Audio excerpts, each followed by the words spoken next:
I'm Kimberly from Fat Quarter Shop, and this week we're finishing our Up on the Rooftop mystery quilt along. I hope you've enjoyed this free mystery. This finishing is super easy.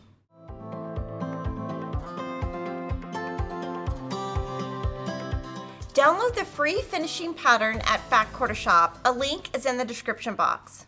The only fabric you need for this week is your border fabric and your binding fabric. Now let's put together our quilt.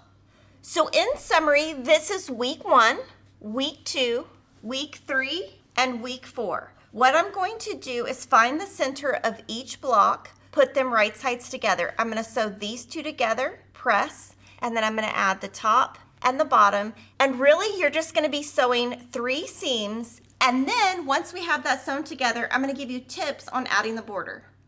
So once you put this together, this is going to be 40.5 inches wide by 41.5 inches tall, and now all we have to do is add our borders. Now we're going to add the borders. You're going to cut your strips 3.5 inches by at least 50 inches if you want to do the borders the way I'm doing them. I cut mine length of fabric. You can cut them width of fabric if you want and piece them together. So the 2 side borders should be 41.5 inches. If I take 41.5 and divide that in 2, that's 20.75. So I am going to just mark this, and this is how I do all of my borders. I cut them a little bit wider, I attach them, then I trim them down. So these will be my side borders.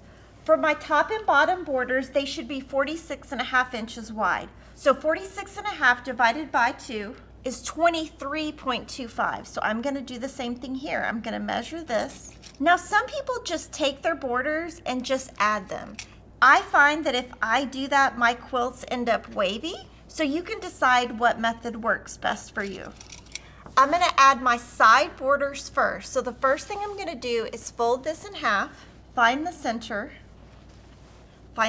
of your border, pin at the same spot, pin on each end where I have that pin, and hopefully if you've pieced really nice and straight, you should not have anything too wavy. I'm gonna pin all the way across, lots of pins so that I can sew fast when I get on the machine and nothing will shift. When I go to the sewing machine, I'm gonna start maybe an inch outside. I'm gonna sew all the way onto the seam, back stitch, and keep sewing all the way to the end. I'm gonna go down here, come back and back stitch. That's gonna secure your borders at each end, and then we'll trim.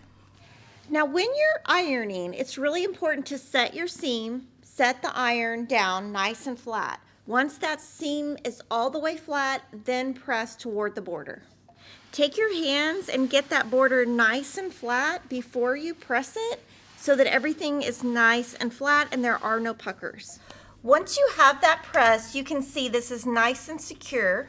I'm going to take a Creative Grids ruler. With this fabric, it's easier to use the white line. Put the white line on that seam and trim both sides. Both sides will be nice and flat, then we will add the other side. Now I've added both of my side borders. I'm going to attach my top and bottom using that same technique, finding the center, pinning the edges, and getting those borders attached.